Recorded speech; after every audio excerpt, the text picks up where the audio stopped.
भारतीय राज्यघटना. भारतीय राज्यघटनेमध्ये आपण पाठिंबाच्या तासाला अभ्यास करत असताना भारतीय घटनेतील संघात्मक वैशिष्ट्य त्याचबरोबर भारतीय घटनेतील एकात्मक वैशिष्ट्य या दोन्ही वैशिष्ट्यांचा आपण अभ्यास केला आहे. आज आपल्याला बघत असताना संघराज्य व्यवस्थेचे मूल्यमापन जे हे मूल्यमापन आपल्याला पाहायचं आहे.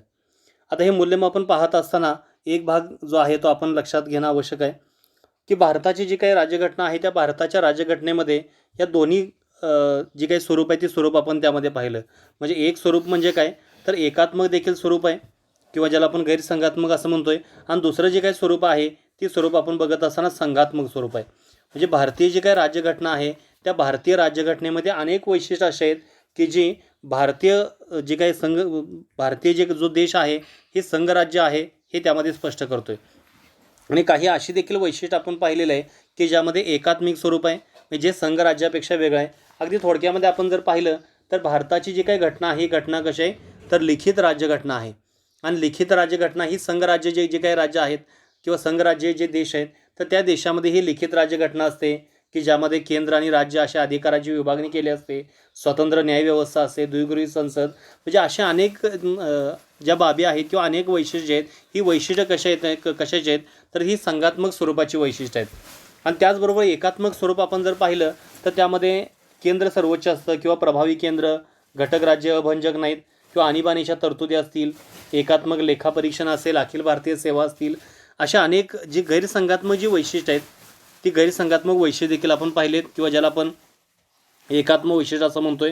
हे तर आपण पाहत असताना काय पाहायचं आहे की भारताच्या घटनेने निर्माण केलेली व्यवस्था USA, स्वित्झर्लंड, ऑस्ट्रेलिया यांनी निर्माण केलेल्या पारंपरिक संघराज्यापेक्षा वेगळी आहे. म्हणजे भारताची व्यवस्था कशी आहे तर भारताच्या व्यवस्थेमध्ये जी काही अमेरिकन निर्माण केलेली व्यवस्था असेल, स्वित्झर्लंड निर्माण केलेली व्यवस्था असेल किंवा ऑस्ट्रेलियन निर्माण केलेली जी काही व्यवस्था आहे त्या पारंपरिक व्यवस्थेपेक्षा किंवा पारंपरिक संघराज्यापेक्षा भारतीय संघराज्य हे वेगळ्या स्वरूपाचं आहे. कारण भारतीय संघराज्यामध्ये किंवा घटनेमध्ये कुठंही संघराज्याचा उल्लेख केलेला नाही, तर संघराज्याच्या ऐवजी राज्यांचा संघ असा कलम क्रमांक 1 मध्ये उल्लेख केलेला आहे. मग त्यामुळे आपण विचार करताना भारताची जी काही घटना आहे किंवा भारताच्या घटनेचे जे काही स्वरूप आहे त्या स्वरूपामध्ये ह्या दोन्ही गोष्टी आहेत. म्हणजे संघराज्य स्वरूप देखील आहे आणि एकात्मिक ज्याला आपण गैरसंघात्मक असं म्हणतोय ही वैशिष्ट्ये देखील त्यामध्ये समाविष्ट केली आहेत. त्यामुळे अधिकाराचं संतुलन जे हे अधिकाराचं संतुलन कुठं आहे तर हे अधिकाराचं संतुलन केंद्राच्या बाजूनं झुकलेलं बघतोय. त्यामुळे बरेच जे काही घटनातज्ञ आहेत तर बऱ्याच घटनातज्ञांनी याबाबत वेगवेगळ्या स्वरूपाची मतं जे ती मतं मांडलेली आहेत. हा भाग देखील खूप महत्त्वाचा आहे. आता ते आपण मतं जे ती मतं आपण पाहिजेत. हे भारतीय संघराज्य हे कसं आहे तर त्यातलं पहिलं मत आहे के.सी. व्हेर यांनी मांडलेलं पहिलं मत आहे. तर के.सी. व्हेर यांनी काय सांगितलेलं आहे की भारतीय घटनेच्या संघराज्य संरचनेचं आव्हान बऱ्याच जणांनी दिलेलं आहे. तर त्यापैकी एक आहे के.सी. व्हेर आणि त्यांनी अर्धसंघराज्य असं त्याचं वर्णन केलेलं आहे. म्हणजे भारतीय घटनेचं वर्णन कसं केलेलं आहे अर्धसंघराज्य असं केलेलं आहे. आणि भारतीय संघ हा दुय्यम एकात्मक वैशिष्ट्य आलेली संघराज्य व्यवस्था असण्याऐवजी दुय्यम संघराज्य वैशिष्ट्य असलेली एकात्मक राज्य व्यवस्था आहे असं त्यांनी म्हणलेलं आहे. मग ह्यामध्ये सांगत असताना के.सी. व्हेर यांची दोन मतं ह्यामध्ये लक्षात घ्या. एक म्हणजे काय की त्यांनी अर्धसंघराज्य असं म्हणलेलं आहे आणि अर्धसंघराज्याचं वर्णन करत असताना त्यांनी असं सांगितलं की भारतीय संघ हा दुय्यम एकात्मक वैशिष्ट्य आलेली संघराज्य व्यवस्था असण्याऐवजी दुय्यम संघराज्य वैशिष्ट्य असलेली एकात्मक राज्यव्यवस्था आहे. भारताची राज्यव्यवस्था कशी आहे तर एकात्मक स्वरूपाची राज्यव्यवस्था आहे, पण प्रत्यक्षामध्ये एकात्मक वैशिष्ट्य असलेली संघराज्य व्यवस्था नाही. तर त्यामुळं हे जे आहे ते लक्षात घ्या. के.सी. व्हेर यांनी अर्धसंघराज्य सांगितले आणि त्याचबरोबर भारताचा संघ हा दुय्यम एकात्मक वैशिष्ट्य आलेली संघराज्य व्यवस्था असण्याऐवजी दुय्यम संघराज्य वैशिष्ट्य असलेली एकात्मक राज्यव्यवस्था आहे असं के.सी. व्हेर यांनी मत मांडलेलं आहे. त्यानंतर त्या पुढचं जे आहे ते आहे के संथानम. के संथानमचं आपण ह्या अगोदर देखील पाहिलेलं आहे. तर ह्यामध्ये आपण जर पाहिलं तर के संथानम यांच्या मते घटनेचा एकात्मकतेकडे झुकाव आहे. एकात्मकतेकडे झुकाव म्हणजे काय की घटनेमध्ये कोणती प्रवृत्ती आहे तर घटनेमध्ये केंद्रीकरणाची प्रवृत्ती आहे. आणि केंद्रीकरणाची प्रवृत्ती म्हणजे काय की सर्व सत्ता जी आहे हे केंद्राच्या हाती असते. पण भारताचा आपण विचार करताना भारतामध्ये दोन्ही स्वरूप आहे. म्हणजे संघराज्य स्वरूप आहे, एकात्मक स्वरूप आहे.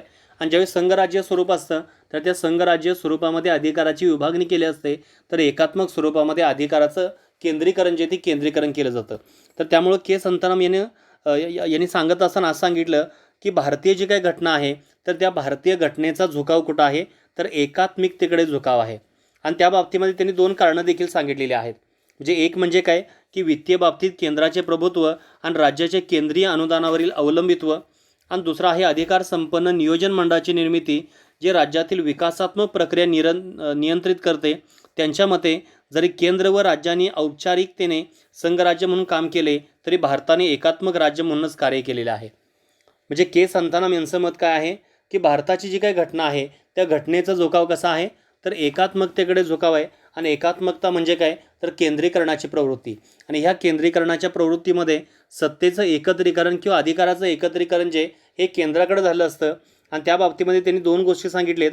एक म्हणजे काय की वित्तीय बाबतीमध्ये केंद्राचं प्रभुत्व जे ते यामध्ये सांगितलेलं आहे. जी वित्तीय जी काही गोष्ट आहे त्या वित्तीय गोष्टीचा विचार करताना वित्तीय बाबतीमध्ये केंद्राचं प्रभुत्व आहे आणि राज्याचे केंद्रीय अनुदानावरील अवलंबित्व आहे. मे राज्य जे आहे तर त्या राज्यांना देखील केंद्राकडून विविध स्वरूपाचं अनुदान मिळतं आणि त्या अनुदानावर बरीच राज्य जे आहेत ते अवलंबून आहेत असं त्यांचं मत आहे. आणि दुसरा विचार करताना अधिकार संपन्न नियोजन मंडळाची निर्मिती, जे नियोजन मंडळ जे ह्या नियोजन मंडळाची निर्मिती जे राज्यातील विकासात्मक प्रक्रिया नियंत्रित करते असं त्यांनी सांगितलं. आणि त्यांच्या मते जरी केंद्र व राज्यांनी औपचारिकतेने संघराज्य म्हणून काम केले आहे तरी भारताने प्रत्यक्षात एकात्मक राज्य म्हणूनच काम केलेलं आहे.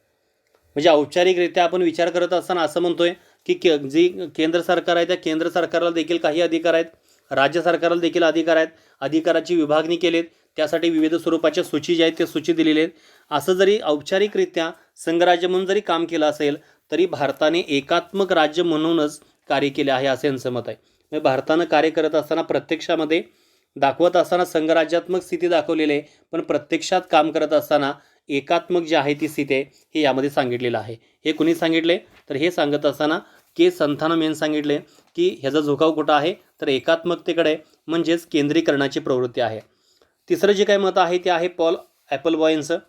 तर त्यांनी सांगत असताना त्या पुढचा जो काही भाग सांगितले की भारतीय व्यवस्थेस अतिसंघराज्य असं संबोधलेलं आहे.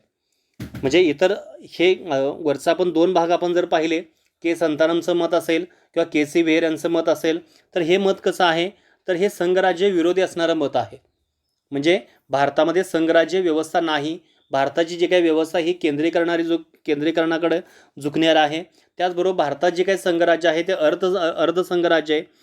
किंवा सांगत असताना के संतानम यांचं जे काही मत आहे की दाखवत असताना आपण संघराज्य व्यवस्था दाखवतोय पण प्रत्यक्षामध्ये काम करत असताना कसं आहे तर एकात्मक व्यवस्था आहे असं सांगण्याचा प्रयत्न जो त्यामध्ये केलेला आहे. पण या पुढची जी काही मतं आहेत ती मतं आपण लक्षात घेताना भारतीय संघराज्य जे आहे किंवा भारतीय जी काही घटना आहे ती भारतीय घटना किंवा भारतीय घटनेचे काही स्वरूप आहे हे स्वरूप संघराज्यच आहे असं देखील काही जणांचं मत आहे. आणि त्यामधलं जे काही पहिलं मत आहे ते आहे पॉल ॲपलबॉय यांचं. आणि पॉल ॲपलबॉय यांनी काय सांगितलेलं आहे की भारतीय व्यवस्थेत त्यांनी काय म्हणलेलं आहे अतिसंघराज्य असं संबोधलेलं आहे. म्हणजे संघराज्याची सर्वच्या सर्व वैशिष्ट्य जे आहेत हे भारतीय घटनेमध्ये सांगितलेले आहेत असं त्यांचं मत आहे. त्यापुढं आपण जर पाहिलं तर मॉरिस जॉन्स यांनी सांगितले की भारतात जे काही संघराज्य आहे हे वाटाघाटीचं संघराज्य आहे असं त्यांनी सांगितलेलं आहे. त्याचबरोबर तिसराच भाग आपण जर पाहिला इवोर जेनिंग्स यांनी प्रभावी केंद्रीकरणाची प्रवृत्ती असणारे संघराज्य सांगितलेलं आहे. म्हणजे प्रभावी केंद्रीकरणाची प्रवृत्ती असणारे संघराज्य म्हणजे आपण बघत असताना हे जी काही तीन मतं आहेत त्यामध्ये पॉल ॲपलबॉय असेल त्यांनी सांगत असताना भारतीय व्यवस्थेत अतिसंघराज्य सांगितले म्हणजे संघराज्याची सर्व वैशिष्ट्ये त्यामध्ये आढळतात. मॉरिस जॉन्स यांनी सांगत असताना वाटाघाटी संघराज्य सांगितले आणि इवोर जेनिंग्स यांनी सांगत असताना प्रभावी केंद्रीकरणाची प्रवृत्ती असणारी संघराज्य असं त्यांनी सांगितलेलं आहे. आणि त्यांनी असं देखील सांगितलेलं आहे की भारताची घटना मुख्यतः संघराज्य असून तिच्यात राष्ट्रीय एकता व विकास सुनिश्चित करण्यासाठी अद्वितीय सुरक्षा उपाय आहेत. म्हणजे ही तीन मतं आपण जेव्हा लक्षात घेतोय ही तीन मतं लक्षात घेत असताना वरच्या जी काही दोन मतं होती के सी व्हेरचं असेल किंवा के संतानम यांचं असेल तर त्यांनी सांगत असताना भारतीय जी काही व्यवस्था आहे किंवा भारतीय घटना जे की ज्या घटनेचा झोका हा एकात्मकतेकडे हे सांगण्याचा प्रयत्न केला. तर पॉल ॲपलबॉय असेल किंवा मॉरिस जॉन्स असेल किंवा इवर जेनिंग्स असेल तर यांनी सांगत असताना भारतीय जी काही घटना आहे ती भारतीय घटना संघराज्य स्वरूपाचं वर्णन करते असं सांगण्याचा प्रयत्न पॉल ॲपलबॉय यांनी केलेला आहे, मॉरिस जॉन्स यांनी केलेलं आहे आणि इवर जेनिंग्स यांनी देखील केलेलं आहे. म्हणजे पॉल ॲपलबॉयने काय सांगितलेलं आहे की भारतीय व्यवस्थेस अतिसंघराज्य असं म्हणलेलं आहे, मॉरिस जॉन्स यांनी वाटाघाटी संघराज्य म्हणलेलं आहे आणि इवर जेनिंग्स जे आहेत तर यांनी प्रभावी केंद्रीकरणाची प्रवृत्ती असणारे संघराज्य म्हणजेच भारतीय घटना ही मुख्यतः संघराज्य असून त्याच्यात राष्ट्रीय एकता व विकास सुनिश्चित करण्यासाठी अद्वितीय सुरक्षा उपाय आहेत असं देखील सांगितलेलं आहे. त्याचबरोबर त्या पुढचं मत आपण लक्षात घेताना ग्रॅनविल ॲस्टिन, तर ग्रॅनविल ॲस्टिन यांनी काय सांगितले की भारतीय संघराज्य कसं आहे, सहकारात्मक संघराज्य. भारतीय संघराज्य कसं आहे तर सहकारात्मक संघराज्य. जरी भारताने किंवा जरी भारताच्या घटनेने प्रभावी केंद्र सरकार निर्माण केले असले तरी राज्य सरकार कमजोर नाहीत आणि ते केंद्र शासनाच्या अंमलबजावणी करणारी केवळ प्रशासकीय अंग नाहीत. भारतीय जे काय संघराज्य आहे हे संघराज्य कसं आहे, सहकारात्मक संघराज्य आहे. सहकाराच्या तत्वानं केंद्र आणि राज्य सरकार जे हे काम करत असतं, त्यांच्या क्षेत्रामध्ये प्रभावीपणे ते जे काय काम आहे ते काम करणार आहेत. आणि ह्यामध्ये आपण विचार करताना भारताच्या घटनेनं केंद्र सरकारला प्रभावी केंद्र सरकार म्हणून जर निर्माण केलं असलं तरी राज्य सरकार ही कमजोर नाहीत आणि ते केंद्र शासनाची अंमलबजावणी करणारी केवळ प्रशासकीय अंग नाहीत असं सांगितलेलं आहे. केंद्र सरकारला काम करत असताना जी काही घटक राज्य आहे त्या घटक राज्याच्या शासनाने देखील मदत करणं आवश्यक आहे हे सांगण्यासाठी ग्रॅनविल ॲस्टिन यांनी भारतीय जी काही घटना आहे त्या भारतीय घटनेमध्ये सहकारात्मक संघराज्य असं वर्णन जे ते वर्णन त्यामध्ये केलेलं आहे ग्रॅनविल ॲस्टिन. त्यानंतर त्यापुढचं आहे doctor B.R. Ambedkar, doctor Babasaheb Ambedkar. Doctor Babasaheb Ambedkar यांचं मत असं आहे की घटना जेवढ्या प्रमाणात दुहेरी राज्यव्यवस्था निर्माण करेल तेवढ्या प्रमाणात ती संघराज्य घटना आहे. भारतीय जी काही राज्यघटना आहे तर भारतीय राज्यघटना दुहेरी राज्यव्यवस्था निर्माण करेल तेवढ्या प्रमाणामध्ये ती संघराज्य घटना आहे असं यामध्ये सांगण्याचा प्रयत्न केला आहे. आणि संघ हा काही ढिल्या संबंधांनी बांधलेल्या राज्यांची लीग नाही, तसेच घटक राज्ये संघाकडून अधिकार प्राप्त करणारी संघाची अभिकरणेही नाहीत. संघ व राज्य दोघांची निर्मिती घटनेने केली असून त्यांचा अधिकारही घटनेकडून प्राप्त होतात. मात्र घटनेने संघराज्यत्वाचा ताठर साचा टाळला आहे आणि ती काळ व परिस्थितीच्या गरजेनुसार एकात्मक किंवा संघात्मक बनू शकते. ह्यामध्ये सांगत असताना आपण महत्त्वाचा भाग काय लक्षात घ्यायचा आहे की डॉक्टर बाबासाहेब आंबेडकरांनी काय सांगितलेलं आहे की घटना जेवढ्या प्रमाणामध्ये दुहेरी राज्यव्यवस्था निर्माण करते आणि तेवढ्याच प्रमाणात ती काय संघराज्य घटना आहे. दुहेरी राज्यव्यवस्था जी आहे ती निर्माण करते तर तेवढ्या प्रमाणामध्ये ती कशी आहे तर संघराज्यात्मक स्वरूप जे आहे ती स्वरूप त्यामध्ये सांगितले.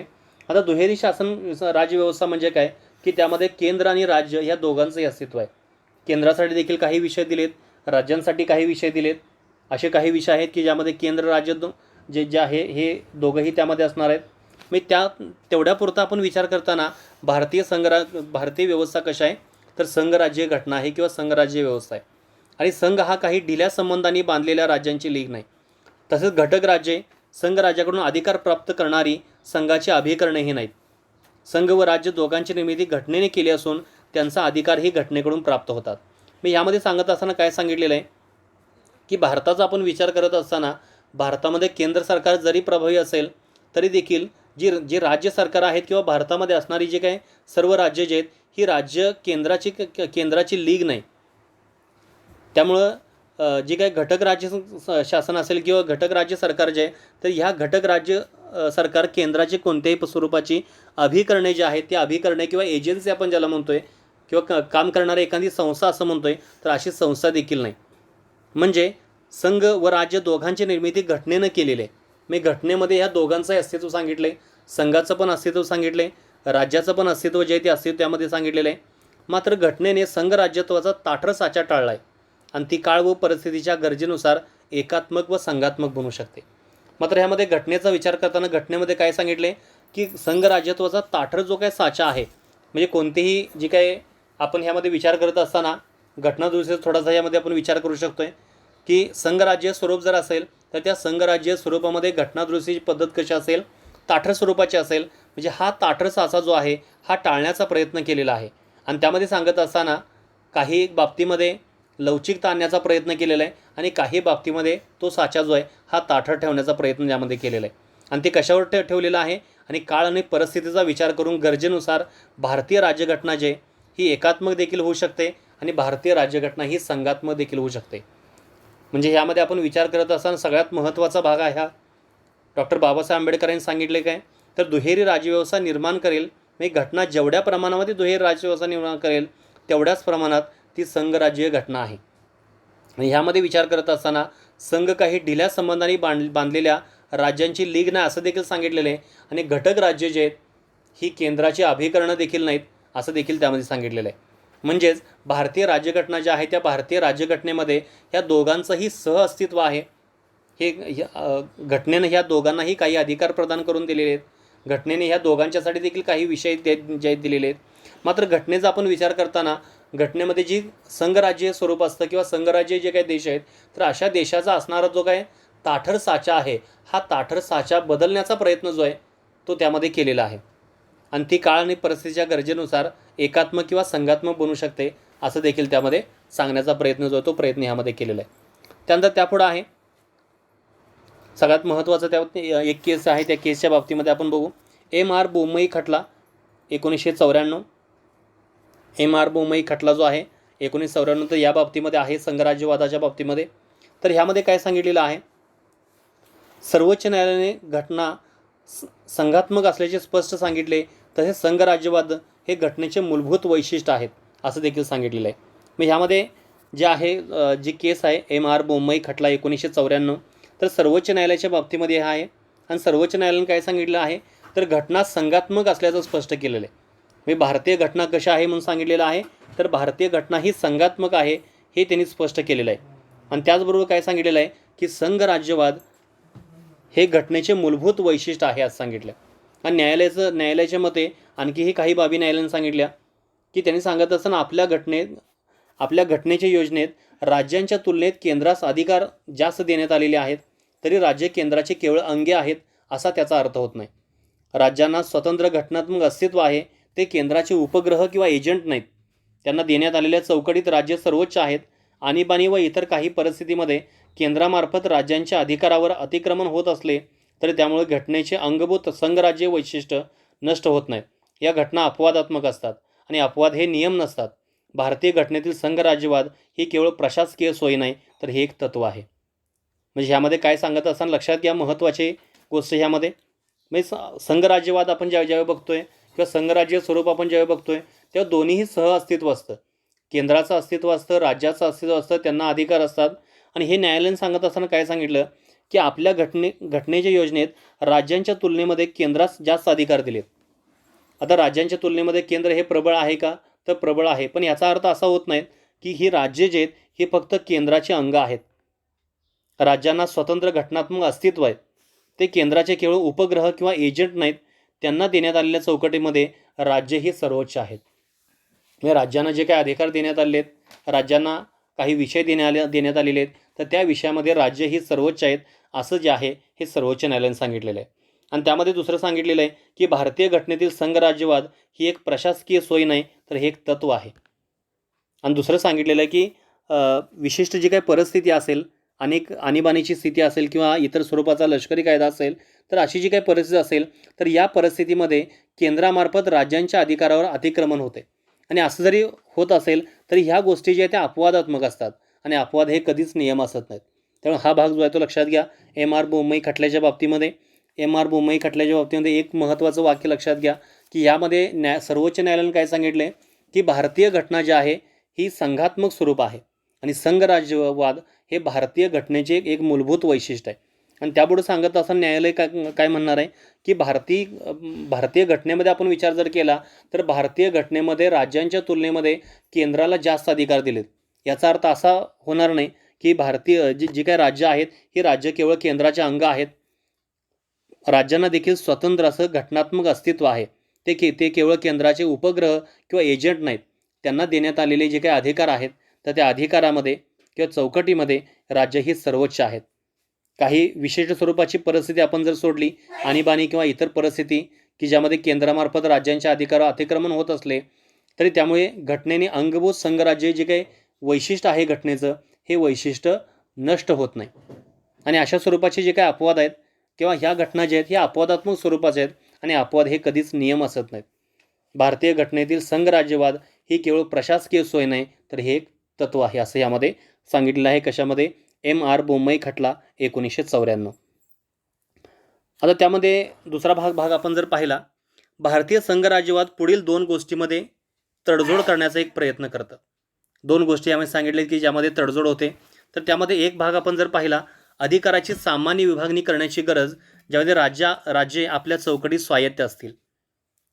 म्हणजे अधिकाराची काही विभागणी केलेली आहे, तर त्या अधिकाराची विभागणी आपण करत असताना जी राज्यसूची असेल तर राज्यसूचीमध्ये ते आपल्या स्वतःच्या चौकटीमध्ये स्वायत्त असतील आणि राष्ट्रीय एकात्मिकतेची आवश्यकता आणि अपवादात्मक परिस्थितीमध्ये मजबूत केंद्राची गरज, ही दोन जे आहे त्या दोन गोष्टीमध्ये संघराज्यवाद विरोधी गोष्टीमध्ये तडजोड जे ती तडजोड यामध्ये होणार आहे. म्हणजे भारतातील संघराज्यवाद पुढील दोन विरोधी गोष्टीमध्ये तडजोड करण्याचा प्रयत्न करतो आणि त्यामध्ये एक काय सांगितलं की अधिकाराची विभागणी करताना किंवा अधिकाराची विभागणी करायची गरज ज्यामध्ये राज्य आपल्या स्वतःच्या चौकटीत स्वायत्त असतील, मग राज्यांना स्वातंत्र्य असेल निर्णय घेण्याचं.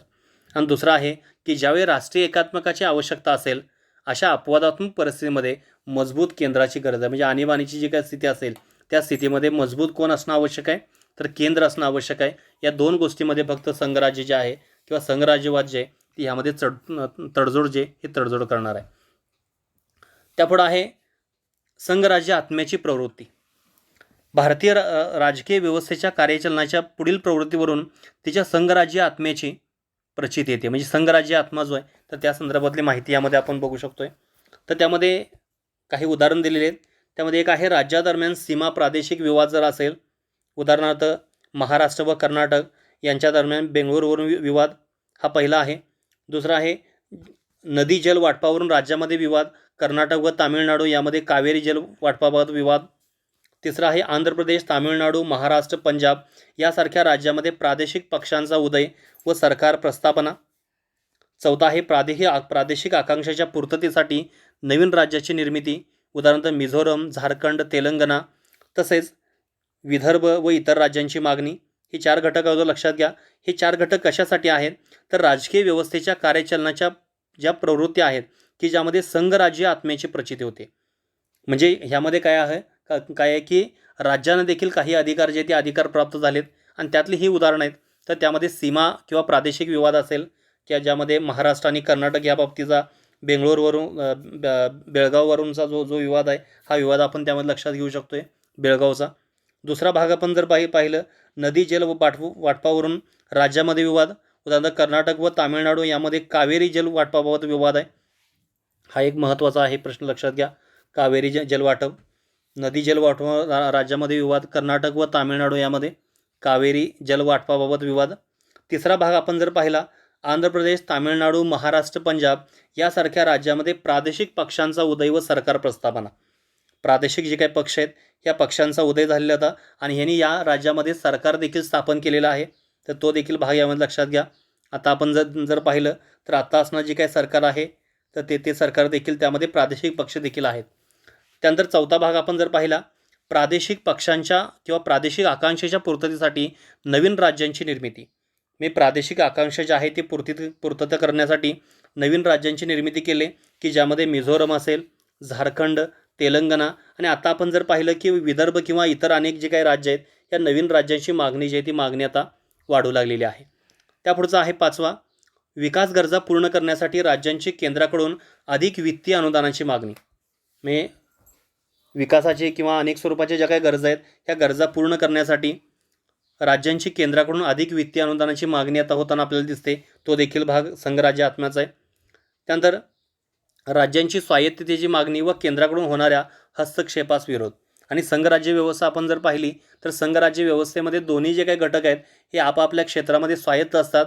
जर अशी स्वायत्त जर होत नसेल तर त्याला विरोध देखील केला जाऊ शकतो. आपण राज्यांच्या स्वायत्तेची मागणी जी आहे ती मागणी देखील वाढलेली आहे आणि केंद्राकडून होणारा हस्तक्षेपाला विरोध देखील आपण बघू शकतोय. त्यानंतर केंद्राच्या कलम 368च्या वापराबाबत सर्वोच्च न्यायालयाने घालून दिलेल्या विविध पद्धतीच्या मर्यादा, केंद्र स्तरावर युती सरकारची प्रस्थापना ज्यामध्ये राज्यस्तरीय पक्षांची निर्णायक भूमिका. आता केंद्र स्तर आपण बघत असताना बहुमत सिद्ध करण्यासाठी अनेक वेळा जे प्रादेशिक जे काही पक्ष आहेत किंवा राज्यस्तरीय जे काही पक्ष आहेत तर अशा पक्षाची भूमिका ही निर्णायक असते. तर तो देखील भाग महत्त्वाचा आहे. नववा जो आहे तो वित्तीय आयोगामार्फत केंद्रीय कर उत्पन्नातील राज्यांना दिला जाणारा वाढता हिस्सा, हा देखील भाग यामध्ये महत्त्वाचा आहे. मग ह्यामध्ये काय सांगितलेलं आहे की आपण प्रत्येक वेळी बघत असताना केंद्र प्रबळ आहे हा भाग आपण यामध्ये लक्षात घेतोय. प्रभावी केंद्र भारतामध्ये आहे का, घटनेने सांगितलं आहे का, तर सांगितलेले पण अशी अनेक कारणं आहेत की ज्या कारणामध्ये संघराज्य आत्म्याची प्रचिती येते. मी भारतामध्ये संघराज्य अस्तित्व आहे आणि त्या संघराज्य अस्तित्वामध्ये आपण बघत असताना ज्या काही राज्यांच्या ज्या काही गरजा आहेत विविध स्वरूपाच्या सोयीसुविधा सर्वसामान्य जनतेला देण्यासाठी मोठ्या स्वरूपामध्ये अनुदानांची मागणी जी आहे ही मागणी राज्य केंद्राकडून करू शकतं. त्याचबरोबर जर केंद्रानं अनावश्यक जर हस्तक्षेप जर केला असेल घटक राज्यातील सरकारमध्ये किंवा इतर काही धोरणामध्ये, तर अशा स्वरूपामध्ये देखील विरोध जो आहे तो विरोध त्यामध्ये घालून दिलेला आहे. त्याचबरोबर आपण बघत असताना केंद्राच्या कलम 368च्या वापराबाबत सर्वोच्च न्यायालयाने देखील विविध ज्या काही मर्यादा ज्या त्या मर्यादा घालून दिलेल्या आहेत.